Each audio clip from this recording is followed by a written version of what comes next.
vallée de Somme. C'est une immense piste cyclable de 124 km entre Péronne et Saint-Valery, le long de la Somme, sur le chemin de halage. Un lieu qu'aiment aussi les pêcheurs. La cohabitation avec les cyclistes est plutôt difficile. Jean-Pierre Rey et Henri Dezonnet. Tous les week-ends, on pêche le gardon et la brème dans la Somme. 3 km de berges sont réservés aux pêcheurs dans ce secteur, pas toujours respecté par les cyclistes malgré l'interdiction, et ça gêne forcément les adeptes du bouchon. Je sais pas que c'est interdit. On n'a pas vu les panneaux? Non. Bah là-bas, il y a les panneaux, là, juste au niveau du parking, il n'y a pas marqué interdiction. Ah bah il y a toujours des vélos qui passent derrière, puis ils n'ont rien à foutre. Pour eux, c'est un chemin, ils prennent pareil. Et ça vous dérange? Bah oui, parce qu'ils peuvent rouler sur des cannes, casser les cannes, mais ça, ils s'en foutent carrément, quoi. De l'autre côté du pont de Camon, l'ambiance n'est pas la même. Depuis l'aménagement du chemin de halage en véloroute, c'est la cohue.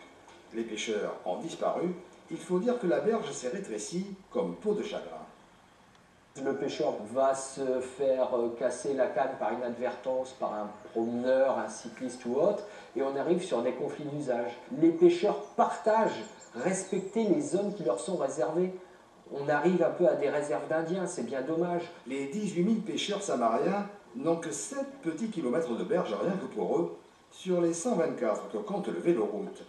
À la Fédération de la pêche, on aimerait que l'espace soit mieux partagé, c'est aussi l'avis de certains cyclistes. C'est à nous aussi de respecter tout le monde et puis de freiner quand il y a un obstacle ou un danger sur le chemin.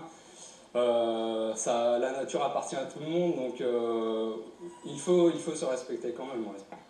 Il faut des contrôles que la police municipale qui passe et puis qui leur mettent des amendes, qui comprennent qu'il ne faut pas, c'est comme le code de la route. Hein.